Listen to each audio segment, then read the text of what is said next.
सिद्धेभ्यः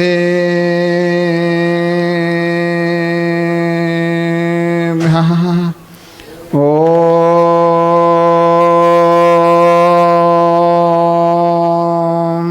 नमः सिद्धेभ्यः ॐ नमः सिद्धेभ्यः नमो अरिहन्ताणं नमो सिद्धाणं नमो आर्याणं नमो वैज्ञायाणं नमो लोये सवसाहुणं गुरुवापान्तो नु नित्यं ज्ञान दर्शन नायिका चारित्राण गंभीरा मोक्ष मार्गोपदेशिका। आदिनाथ भगवान की, चंदाप्रभु भगवान की, शांतिनाथ भगवान की, मल्लीनाथ भगवान की, नेमिनाथ भगवान की, पार्श्वनाथ भगवान की, वर्धमान शासन श्री महावीर स्वामी भगवान की, परम पूज आचार्य शिववन सागर जी महाराज की, परम पूज तपस्वी सम्राट सन्मति सागर जी महाराज की, परम पूज आचार्य श्री विराग सागर जी महाराज की, पट्टाचार्य श्री विशुद्ध सागर जी महाराज की, परम पूज आचार्य श्री भव सागर जी महाराज की, द्वादशांग जनवाणी माता की जय, उत्तम तप धर्म की जय।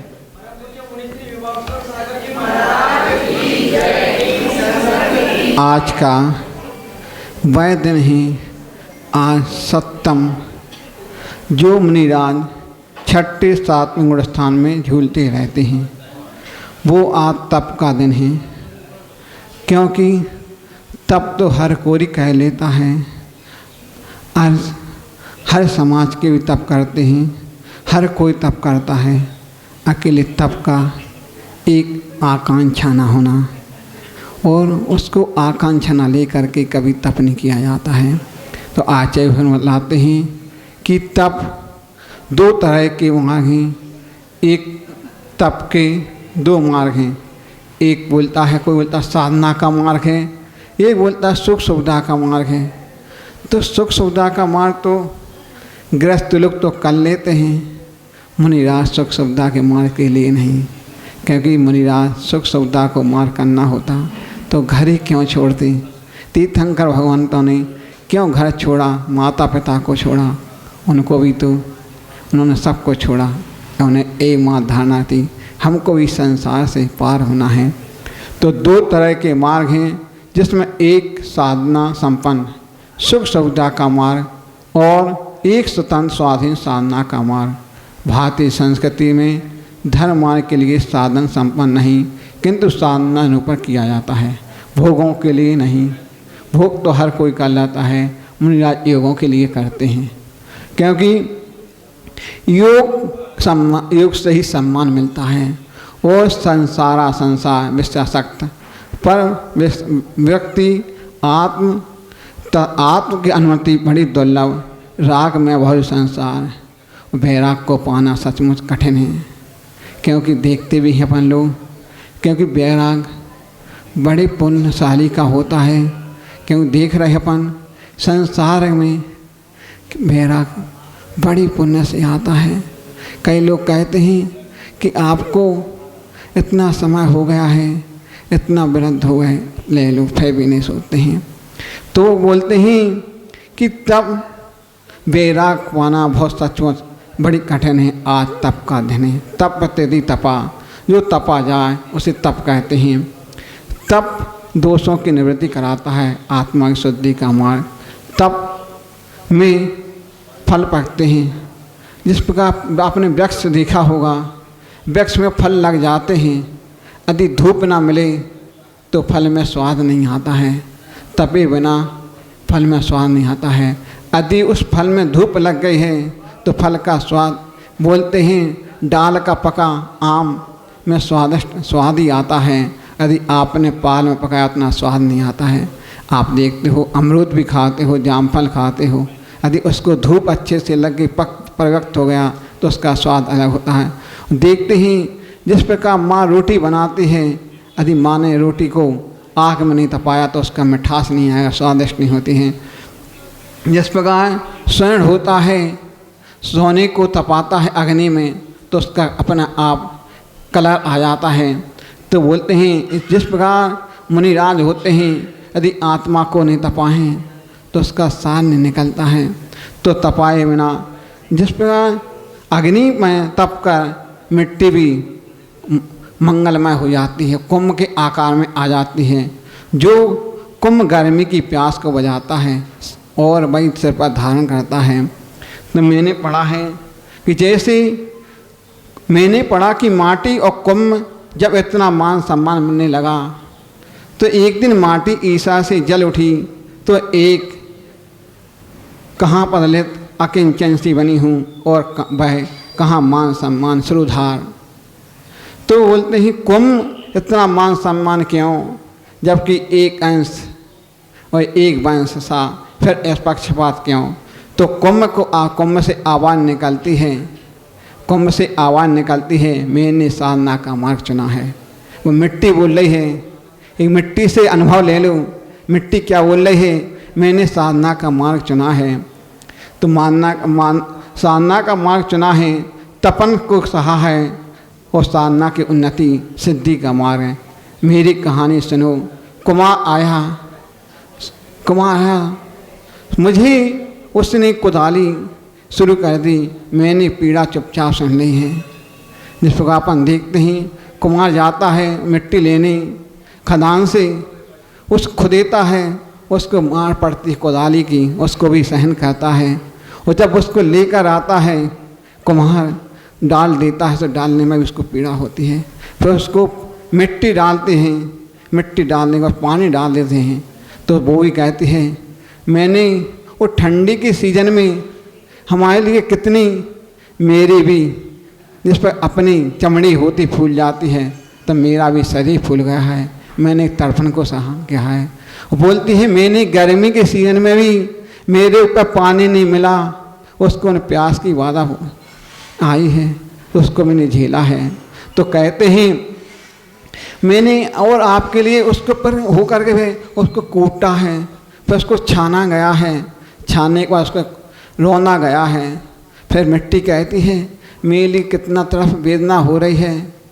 तो बोलती है अब वो मिट्टी वो कुमार दोनों की फिर चर्चा आपस में होने लगती है।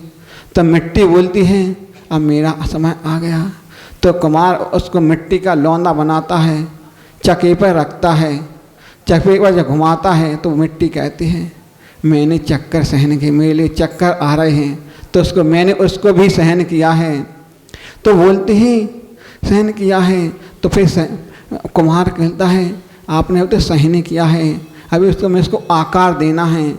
जब कुम्हार उसको आकार देता है तो घड़े के रूप में आकार देता है।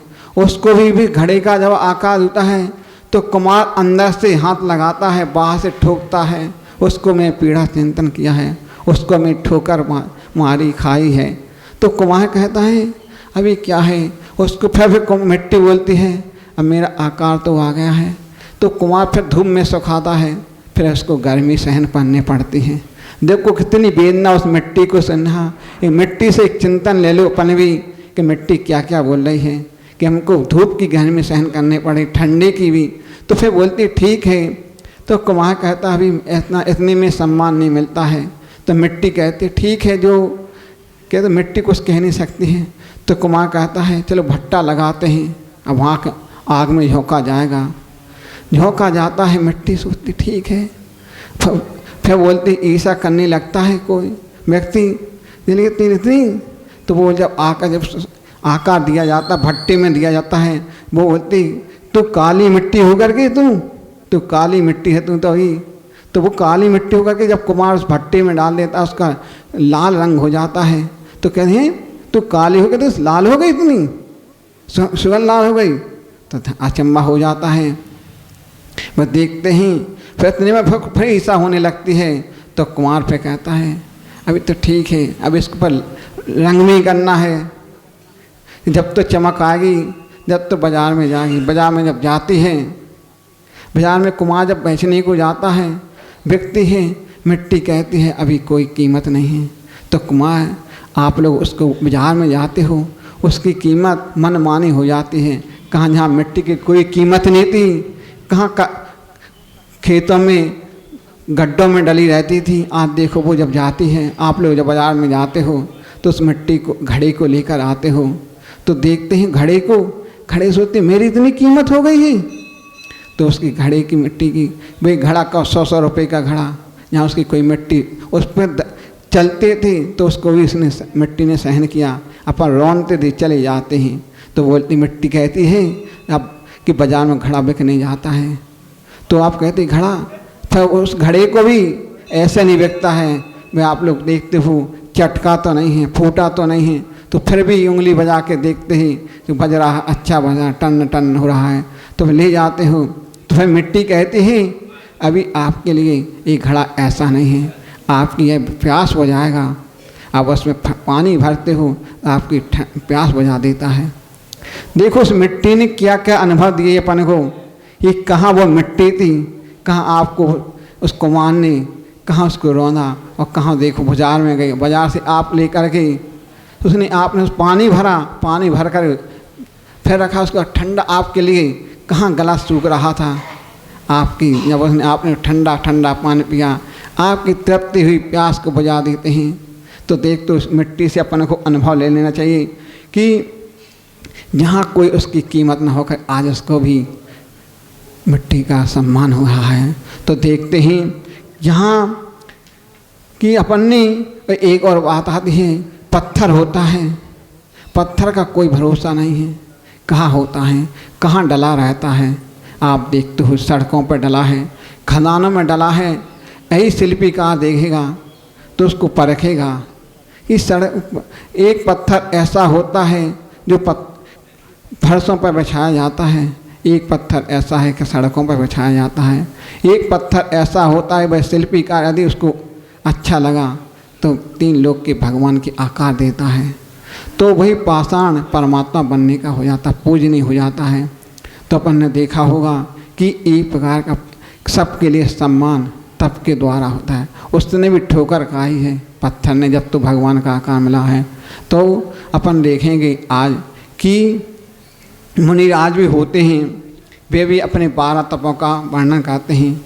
आचार्य भगवान बोलते हैं, उमा स्वामी भगवान ने आचार्य भगवान ने बोला है कि जो मुनिराज 12 तपों का करते हैं कि बहिरंग तम अहिरंग तम, बहिरंग तप तो दिख जाते हैं अपन को, क्यों बाहर में दिखाई देते हैं, और बहिरंग तप और अंतरंग तप आपको दिखने में नहीं आते हैं। तो अनशन माने, अनशन का माने भोजन का त्याग करना, और अनमोदय माने भूख से कम, और वृत्ति व संज्ञान, वृत्ति संज्ञान मुनिराजों का होता है, आचार्यों का होता है। क्या विधि लेके जाते हैं, कौन कैसी विधि लेके आँखड़ी लेकर जाते हैं, कोई भरोसा नहीं है क्या आँखड़ी मिलेगी कि ना मिलेगी। कि हमने देखा है आचार्य शांति सागर जी महाराज जी, जब उन्होंने एक ऐसी विधि ली थी कि बैल की सींग में गुड़ की पारी लगी हुई तो मिले हुई, तो ऐसी कोई भरोसा नहीं कि मिल ही जाए विधि मिलना बहुत पुण्य होता है। तो देखते हैं, और एक वे की और बात होती है कि आपने सुना होगा भीम मुनिराज को, भीम मुनिराज ने आंकड़ी ली कि जो हमको भाले से आहार देगा, भाला जानते, भाला उसमें रोटी का तलवार, उसमें अभी रोटी लगी होगी, रोटी का ग्रास लगा होगा, मैं उसी से पड़घान करूँगा। तो मुनि भीम मुनिराज को कितने दिन हुआ, एक दिन नहीं हुआ, घूमते घूमते 6 माह उनको लग गए, 6 महीने बाद उनको विधि मिली है। तो ऐसा नहीं विधि मिलती है न मिलती है, कोई भरोसा नहीं है। तो अभी भी अपन देखते हैं आचार्य सन्मति सागर जी महाराज जी को हमने स्वयं देखा है, अपनी आँखों से देखा है कि जहाँ तो उन्होंने जब विधि लेते थे तो मिल भी जाती थी, क्योंकि उद्गाम में उन्होंने चातुर्मास किया है। आचार्य भगवान का अधिकतर जब पारना होती, लंबी लंबी पारना होती थी, तो वे जब पहाड़ को निकलते थे वे वृत्ति बना करके अधिकतर आहार लेते थे। तो उद्गाम में कुछ होती वृत्ति मिल जाएगी, जब पुण्य होगा तो हर कोई मिल जाता है, ऐसा कोई नहीं कि नहीं मिलता है। तो उन्होंने आंकड़ी ली कि आज हम जो हमसे वृत्ति बनेगा उसी से पड़घान कहेगा। आचार्य श्री भगवान देखते रहे, घूमा उन्होंने, चक्कर लगाया, जब उन्होंने से तो उन्होंने पूछा प्रतिमाधारी बनोगे? सोचते हैं जी भगवान जो आपकी आज्ञा हो। तुरंत उन्होंने आज्ञा ली और ऐसे प्रतिमाधारी बने। फिर देखते हैं रस परित्याग। रस परित्याग, एक रस का भी कोई त्याग करता है, कोई 2 रस का भी त्याग करता है, कोई 60 रस का भी त्याग करता है। तो हमने अभी देख रहे हो इस पंचम काल में भी 6 रसों का त्याग करने वाले आचार्य भगवान संभव सागर जी जो सम्मिश्र शिखा जी में विराजमान हैं। और देखा है आचार्य विद्यासागर जी महाराज जी का, जिन्होंने नमक का आजीवन त्याग था।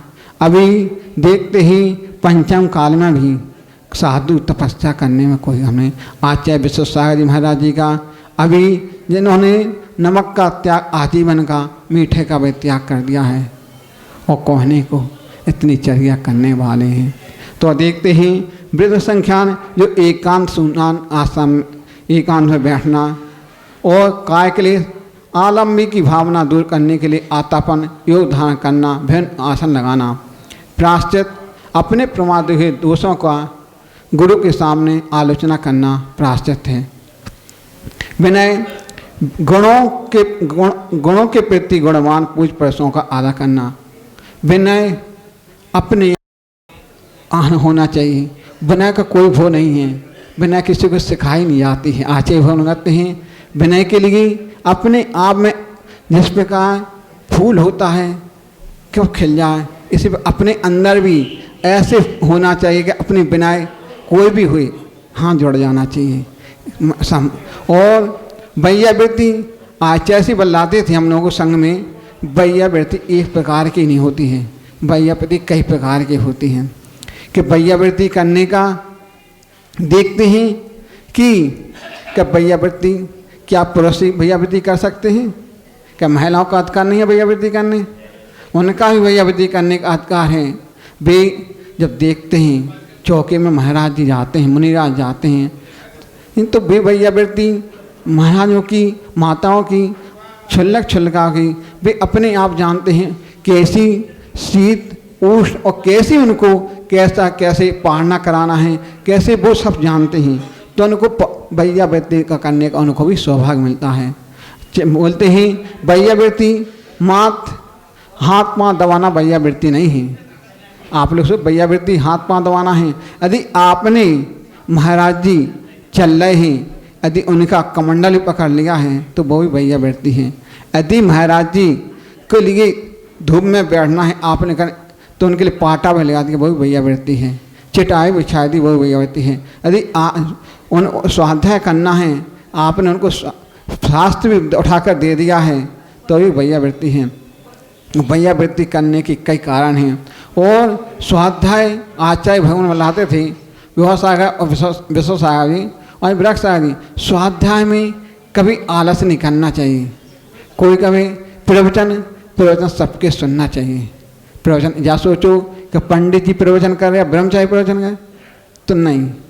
आचार्य से बल्लाते थे वृक्षसागर जी, अति ब्रह्मचारी कर रहा है प्रवचन तो आपके कान में कौन सी धुनी निकल जाए, कौन से शब्द आपके कान में पड़ जाएं कि आपके लिए बैराग का कारण बन जाए, कौन से आपके लिए मोक्ष मार्ग के लिए हो जाए। तो अपन को ऐसा मत सोचना चाहिए कि ज्योति ताई कर रहे हैं, क्या अजा दगड़ी कर रहे हैं, ओके सुबह ऐसे नैया के कोई भी अपन के सामने छोटा भी बालक होता है, अभी वो भी एक विनती सुनाता है, अपन उसके ध्यान पूर्वक सुनोगे तो अपने आप अंदर आ जाते हैं। तो विसर्ग माने काव्यसर्ग माने अहंकार का त्याग कर, शरीर से महत्व का त्याग करके काव्यसर्ग करना चाहिए। ध्यान चित्त की चंचलता को रोककर उसी किसी प्रकार पदार्थ का चिंतन करना। तो एक बार की बात है, बीरबल अकबर थे तो उन्होंने की चर्चा भई कि कहने लगे ये केवला है, ये केवले को सफ़ेद करना है तो कैसे करोगे? तो वो बोलता है अकबर बोलते हैं बीरबल से, इसके लिए कोई उपाय बताओ। तो ठीक है, इसके लिए उपाय करो, कैसे करना है?